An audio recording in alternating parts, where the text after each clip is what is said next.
Before we got this started, I want to start out by thanking our staffs. Nick and his coaching staff, Andy and his scouting staff, all of football operations had a huge hand in this process. We had a chance safely to get together outside and thank everyone, and just seeing the amount of people who are part of this, it's always humbling, and we talk about being part of a team and how special it is to be part of a team, and you see it in moments like this. This whole process has taken us from last spring through last season, and a lot has changed throughout that process, and just really appreciative that we have a lot of people who can deal with adversity and continue to come out the other side with a positive attitude. When we look at this draft class, it's hard to make judgments tonight. It's hard to know anything other than we went into it with a process and a plan to bring the right people into this organization, the right people into the building. And that started with the work that our scouts do on the road, the people in this building did to vet, our trainers, our medical staff did to make sure in uncertain times they were getting all the right information for all of us, that everyone in our front office was making sure that we got the people into the building, whether that was bringing in Landon or Devontae, and hopefully all those other people as we went forward.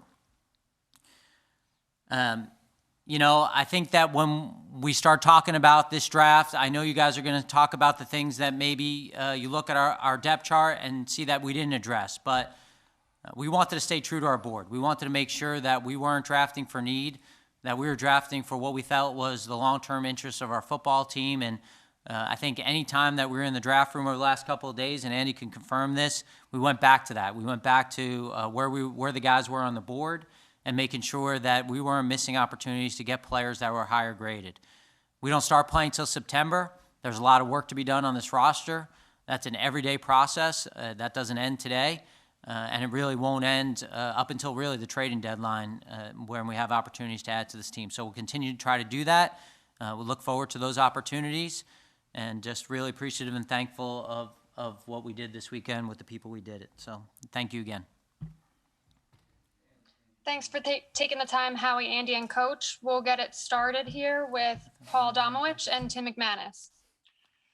Yeah, Howie, I know you talked yesterday about Landon Dickerson and his injuries history, but I wanted to go back to it. I mean, last year you told us hope is not a strategy with respect to guys that have been frequently hurt. I mean, this is a guy with a significant injury history. How is he different from Sidney Jones in that you were willing to go with him in the second round, even though I realize this is a first-round talent? Yeah, Paul, I think that when we look at Sidney and the kind of position he plays, I think that factors into the evaluation of him and Landon. And again, we rely on our team of experts in that field, our medical experts, and we know that in this game that anyone can get hurt. And obviously, the history is that guys who've been hurt get hurt more often than guys who have a cleaner injury history. But we also don't want to be risk adverse. We want to take chances. And when we think about Landon and think about what kind of player we think he is and what kind of player we think he can be in the National Football League, and then, again, our medical group giving us comps of guys, of linemen with these injuries and how long their careers last, and what they're playing and how many games they're starting. And so we knew all of that, but we just felt like this player is unique. To quote Coach Stoutland, he's unusual. He's an unusual player with an unusual personality, and we think that the upside of what he can do, not only as a player, but as a person, and the people he can bring along with that, with some of our young linemen, can make a huge difference in our football team going forward. And although hope isn't a strategy, and I definitely say that, it's also we also know the hit rates in the draft, and so we know that it's hard to hit in the draft. I mean, we know in the first round, 50% of the players are not going to work out, and so when you have a guy with this kind of character and this kind of physical ability, he's a person you want to bet on, and especially as we start this program, we thought he was special enough, and I know I'm using that word because he is a special player and a special person, and that it was worth the risk. We'll go to Tim and John McMullen. Howie, Zach Ertz is still on the roster. What's the thought process of holding on to him through free agency and through the draft? And in your opinion, at what point does it become a disservice to the player to hold on to him? Well, Zach's a really good player and a really good person, and he's under contract to the Eagles. And at the same time, we have a lot of respect for him and what kind of player he is and what he's done for our team. But this isn't a guy like in the twilight of his career. This is a guy that's still in his prime, and that a year ago at this time, everyone was talking about, where he ranked with the top tight ends in the league. And so we feel really good about the kind of player he is, and we got to do what's best for our team as well. And again, we have a lot of respect for him, and he'll continue to remain a member of the Philadelphia Eagle. And if something changes, we'll update you guys. Go ahead, John, and then Zach Berman. Hey guys, want to talk a little bit about the day 3 picks, specifically, I guess, for Howie and Andy. You look at Jacoby and Patrick, bit of tweeners. Jacoby played safety. You listed him as a linebacker. Patrick was kind of an edge rusher. And then for Nick, is that kind of hybrid, what Jonathan Gannon wants on defense? So I'll start with the picks today. In regard to that, we're excited about these guys. We had six picks, and 3 of these guys were team captains.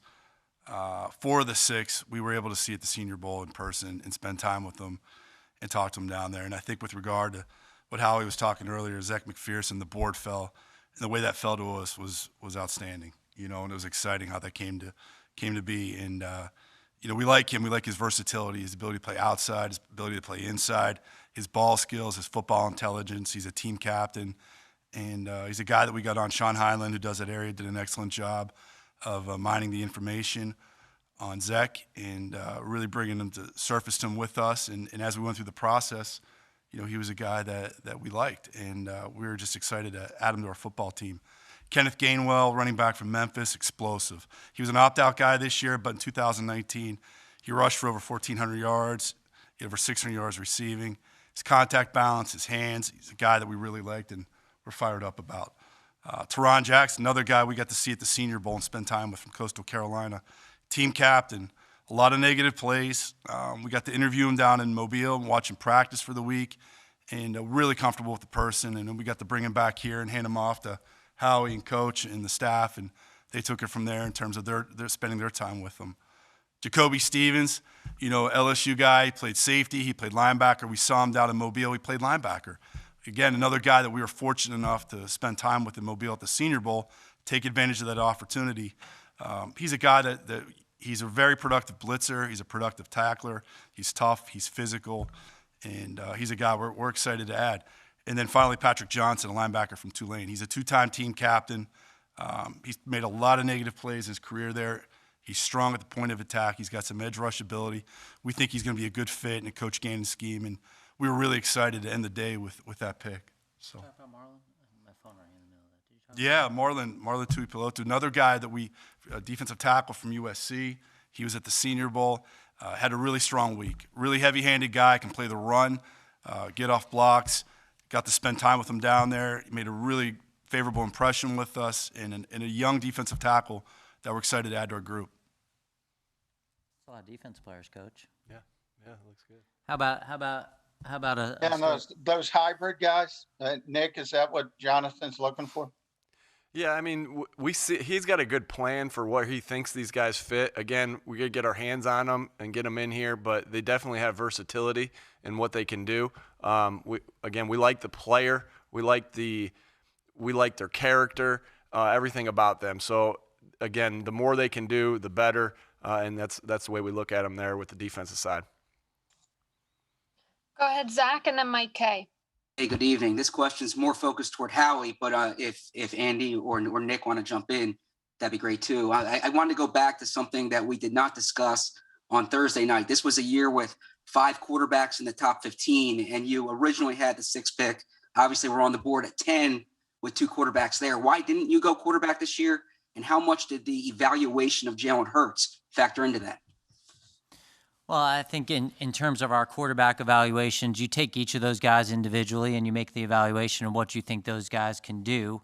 And then you evaluate the players on your team and you make the best decision for your franchise. And I think when we look back at the opportunity to move back and get an extra one in a year that's probably a little bit more certain, in a draft process, probably a little bit more certain, there was a risk in doing that. We had to weigh the benefits of that and who we thought would be there at the 6th pick, and take those risks. And, when teams are picking 4 and 5, you're kind of going through it and you're going, am I going to be right here? Because you don't know and you're making those decisions. What day did we make the trade? I don't even know. Dave Spadaro, everybody. Great job, man. Great job. March 26th. So you're making a prediction on March 26th, what you're going to do and what you think is going to be there. And so we had to do that at that moment, and we had to be very comfortable with it. And then as we went through the process, we try to target guys that we felt like can make a huge difference in our football team as players and people. And we had a list of those guys, and we felt like although there were opportunities to maybe stay at our spot or move back, we just felt like as we started this program with the people that we started with, we wanted to get a difference maker. And so I think this was about the effect that we thought the players that we drafted had, and not really a judgment on some of the other players that we didn't take. Thank you. Go ahead, Mike, and then Jeff McClain. Nick, when you look at this draft class and the roster as it's set now, do you feel like you have some comparable talent to what you had in Indy and can use them in similar roles in your offense? Specifically, when you look at somebody like Kenneth Gainwell, maybe a Naheem Hines type player, can you talk about that a little bit? Yeah, that's a good comparison. We like a lot of the things that Kenneth can do.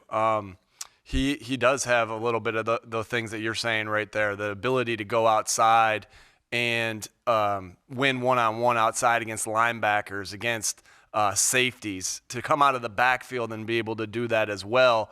But then again, not always having to do that with him. He's shown that he's been really good in protection aspects of it as well, and that every time he's going in, it's not a pass play right to him. So he can protect, he can run the ball. So I think that's a good comparison. Not to say that we would use him exactly the same way, because no two players are exactly alike. But we do see the ability to create those mismatches with the linebackers and the safeties, whether inside or outside, with that player, whether he's in the slot, whether he's in the backfield, whether he's outside. So that's a really good comparison. And of course, when you're watching guys that are on your roster, or you're watching guys with the draft, you're constantly doing that. You're constantly saying, how will I use this guy, and how have we used this guy in the past, right? And so when you watch a player on our roster or that we're getting ready to work with, those are the things that are going through your mind, all right? Okay, who have we thrown this shallow cross to in the past? Do they have a similar skill set to the player that we're thinking about drafting, or that is currently on our roster? Those things are constantly going through our heads, and yeah, I'm really excited about working with these guys and about the roster that we have to do the things that we want to do on offense. We have a cool story about Gainwell, don't we? Remember, I was circling back on him, and it was a Sunday night during the NCAA tournament, and I was watching him, and it was a game I hadn't seen, and there were a couple plays that kind of hit me, and my phone was a little bit away, and Andy knows the story, and I told him the next morning, and I picked up my phone to text Nick, and I had a text from him. He was watching the same game I was, and it was his first exposure to him, and he was talking about this guy and how he would use him, so it was pretty cool. Yeah. Equal excitement. Both of our excitement was high excitement level with Kenneth. We'll go to Jeff and then Dave Zangaro. This question is for Andy. Andy, this is your second year basically running the scouting department and the draft board. Do you feel like this process, obviously Howie has to consider a lot of different people and a lot of different voices, but do you feel like your voice was heard and that of your scouts more this year than previously, or was there some difference between this year versus last? Well, the main difference is that we're together this year, and we're in the room together, and you can't replace that dynamic. And we all have a voice, and Howie does a great job listening to everybody. And I think that's the key is in my role too, is just being a good listener. Listen to scouts, listen to coaches, and the conversations and communications that we have daily are outstanding, and it's key. You know, we had with this draft class here, the 9 guys that we took, 6 of our 9 picks are team captains. You know, 6 of the 9 guys were at the Senior Bowl, and just the constant communication from when we were in Mobile, you know, daily talking about the players down there, who was performing well, interviews, and just you got to stay on top of it. And I think the one thing I've learned, and I learned this a long time ago, being around Ozzie Newsome, is be a good listener. You know, be a good listener. Listen to your scouts and communicate. And I think we did an outstanding job of that. I really felt through this whole process in these last 3 days. And I think, Jeff, you know, you got a lot of constituents. You know, you're talking about we got a scouting staff, we got a coaching staff, you know, we got a medical staff as well. That everyone's weighing in with all that information. So, you know, not every decision is just clear cut. You know, you're trying to balance all of those factors together to make good decisions. And you know, it's not a process where everyone necessarily is going to be perfect in it, because not everyone has all the same information. And, you know, Andy and I talk about that a lot. You know, like there are decisions that you make. I may love a player, but if it doesn't fit coach's vision, that's not going to work. It's not going to be a successful process, you know. And so we talk a lot about that and about making the best decision for the team, not the best decision for just coach or just myself or Andy, but also weighing the fact that, you know, maybe there's a medical issue that doesn't allow this guy to have a long career. Now, is that the best decision for the long-term interests of the organization? So, you know, I think those are all the things we weigh. I mean, it's the same thing tonight. You know, we made a trade for a future pick. And so when you do that, now, you know, you're missing on a couple of players in this draft, and your scouts work all year to get those picks. And, you know, there's a little bit like, I want to pick tonight, you know, but you try to make decisions that are in the best interest of the football team and these jobs, you know, that we have these responsibilities for a reason, and they're not to make everyone necessarily happy. They're to do what's right for the team. And that's what it's about. It's about doing what's right for the team, always. Yeah, I just like to say, I was really happy with how everything came together. You know, we have a new coaching staff that came on board with a process, and you're getting to know each other. And as you go through the process and you do things, you get to know people. And Nick and his staff and how they came together with us and scouts. And we got to a point on each player, and we placed them on the board. And everybody had a voice. And I think that's key. You know, everybody has a voice, and we do it together. And it really was awesome how it came together the last 3 days and how we were able to execute this draft. So couldn't be happier and excited once we get these guys in here and get going. We'll go to Dave and then Jimmy Kempski. Hey, Nick. Earlier today, Jacoby Stevens gave us a pretty in-depth scouting report on Devontae Smith. One of the things he mentioned was that every route he runs, he makes look the same. I wanted to get your take on that and how important that is and how special that might be from Devontae.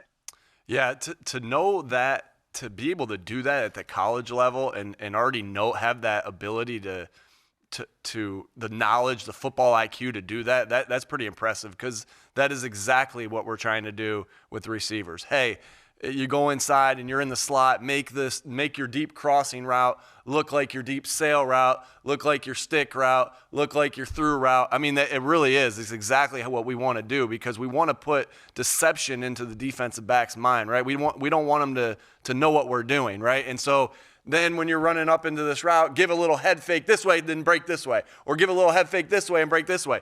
And the way that head fake works is when everything looks alike, right? So, and boom, right? And then breaking out. So that is great insight. And you can definitely see that on Devontae's tape. And again, that's a sign that he was really well coached and that he's a great student of the game. You know, I asked him a couple times of who he'd like to study, and he said, I like to study Keenan Allen. I like to study Devontae Adams. Those are two pretty good guys to study to perform your game after. And that's great to hear Jacoby say that same thing. And I saw that too, that LSU put Jacoby on Devontae a couple times because Jacoby said that was one of his hardest covers. Now, I don't think we're going to do something like that to make Jacoby play against the number one receiver on the other team. So I'll say that. I'll put Gannon on the spot right now. That's not happening. Okay. But that is great. Just really good for receivers to be able to do and know how to do. And that just shows you again the high football IQ of Devontae. Go ahead, Jimmy, and then Martin Frank. Hey, Howie, getting back to Zach Ertz for a minute. If you were to move on from him, there would be some salary cap benefits if you waited until after June 1. Is that a consideration when you weigh offers and what's best for the team? Yeah, I think we're always going to try to do what's best for the Philadelphia Eagles, and we balance that also with our relationships with players that we care about. But that's, again, like we started this conversation talking about, our responsibility is to do what's best for the team, and that's what it's about. So I think when you're talking about this specific situation, that's not really, the consideration. We think Zach's a good player and a good person, and he's under contract. And Martin, and then Rob Motti. Hey, this question's for Howie. You mentioned earlier about staying true to your board, perhaps is why you guys didn't draft a cornerback like on day 1 or day 2. So when you did draft Zach McPherson, how does he kind of fit into what the plan is at cornerback? And you mentioned also other ways to skin the cat. I mean, what else can you do, like in the summer, I guess, or during the offseason to address the position? Yeah, I'll start at the beginning, and where we were picking and who the best player on the board was, in our opinion, taking Devontae in the first round. So I don't know that there was a conversation really about anyone else there for us. And then we went into the second round again. We just felt like there was a potential difference maker on the board as a player and a person, and we felt like it was somebody that it was a person and player worth gambling on in Landon. And when you get around Landon and you talk to him and you really study his tape and you study his person, you study who he is, you kind of don't feel like it's as big a gamble, because you just feel like this is a person who understands what it takes to overcome adversity and play at a high level and have people rally around him. And being in this league for as long as I have, and it's been a long time, those are special things. Those are hard things to find. And they're hard things to find, certainly in the second round. And so that's why we took him. And then when we went into the third round, listen, we're always going to build this football team, and we're going to start with the line of scrimmage. And right or wrong, as long as I'm here, that's going to be the priority. And I think the great things about the two guys next to me is that's what they believe too. And you could say it all you want, but it better show in your actions. And so if we have an offensive lineman or a defensive lineman sticking out on our board and they're the highest guy, I promise you we're going to take them. And you saw that in the last couple of days. Like I'm sure there are some people sick and tired of seeing the Philadelphia Eagles take linemen. But you know what? That's how we won a championship, and that's how we're going to win another championship. And so for us, we weren't going to get in a situation where we were going to force a position. We promised ourselves that, and those weren't the conversations in the third round either. In the third round, we feel like we got a guy who's explosive and twitched up and's got great character, and he can play inside or out, and he can get after quarterbacks, and that excites us. And that's why we picked Milton Williams. And towards the end of the third round, we saw another player sticking on our board, and that was Zach McPherson. And we had some conversations. I mean, I don't know if you guys realize, if you go back to the tape last night, Andy and I got a little anxious here. We were sitting up here, and I kind of looked at Bob a couple times. He wasn't looking at me. I looked at Dave a little bit to get Bob's attention, and we thought about going back up because we had Zach McPherson right there, and we wanted to get him because of the kind of player he was, not because he was a corner and we needed a corner. Then you asked a final question. You said, how do you go and address that? Well, I know in 2017 that we needed a corner too. And we got to August, and we had a preseason game in Green Bay, Wisconsin, and we made a trade with the Buffalo Bills, and we got a corner that helped us win a Super Bowl. So, we've had experiences about getting guys late in the process. In that same year, we needed a running back at the trade deadline. We made a trade at the trade deadline. So I promise you, I promise our fans that we will do whatever it takes at any time of the year to improve this roster. I'm not sure even any of those questions were what you asked at this point. We have time for a few more, so we'll go Rob Motti, Ruben Frank, and Les Bowen.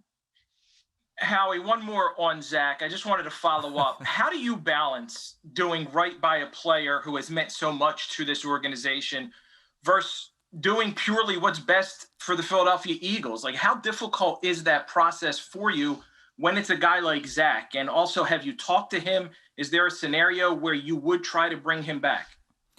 Well, shoot, Rob, someone told me this a while back. They said the President of the United States wins the presidency sometimes with a little bit more than 50% of the votes. That's a lot of people who didn't vote for him. So certainly when you're in leadership positions, not everyone's gonna like the decisions you make. You know, we start this process before we start the regular season, and we tell 37 guys that they're not going to be part of the journey with us. So that's how we start this. So these are not fun. They're not fun situations when you have people that you care about and who have done a lot for you. And we got a Super Bowl trophy in part from some of these guys, and there's no doubt about it, big part because of some of those guys.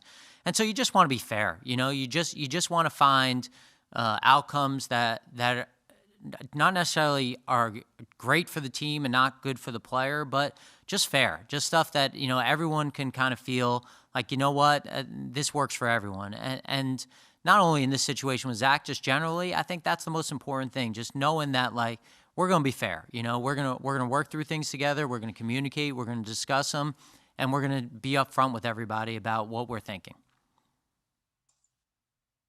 Go ahead, Rube. Hey guys, Howie, I guess I'll direct this to you. I think 8 of your 10 picks in the first 2 rounds since 2018 have been on the offensive side.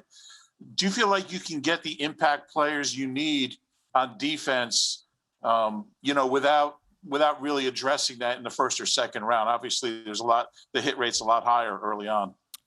Yeah, I think, Ruben, when we think about like where we were in those years, we had drafted a young quarterback, and we had studied a lot how like a young quarterback with young players growing together and how that looks and how that works. And that was really the vision. When we talk about a vision and a plan, it was, we had drafted this young quarterback, put a lot of picks into this young quarterback. And so, let's surround this guy with players they can grow with and get chemistry with throughout it, and at some point kind of pivot a little bit, and maybe that means sign some guys in free agency or make some trades or draft some guys. And so I think that was really the plan there, and obviously a lot has changed since 2017. So now we're at a point where we want to get as many good players as we possibly can. Again, a big focus today was on the defensive side, not because we woke up this morning and said, let's just draft defense. It was because of how the board fell. Last question here with Les. There we go. Okay, sorry. I wanted to ask fellas one more time about the cornerback position. And I understood what you said about Zach. There were a lot of guys, the first 2 went before you had a chance to do anything. Then there were some that went in the 20s and at the top of the second round. Did you consider Zach comparable to those players? And did you think about maybe trying to get up into the bottom of the first round? How do you see that situation? Well, I mean, if we had a grade on a corner that was at the top of the first round, and we were picking in the top of the third round, we probably would have taken that player less, just to be honest with you. I mean, we don't see many first round grades on any position in the top of the third round. So certainly when we're picking a guy in the fourth round, we're not expecting that guy to have a grade of a guy that we would look at, when we're picking at 37. Am I answering your question? I'm not trying to be cute. I just don't know if I'm answering your question. I've met the guys in the 20s and at the top of the second. Are they necessarily a lot better than Zach, or did you see Zach as, kind of comparable to those guys?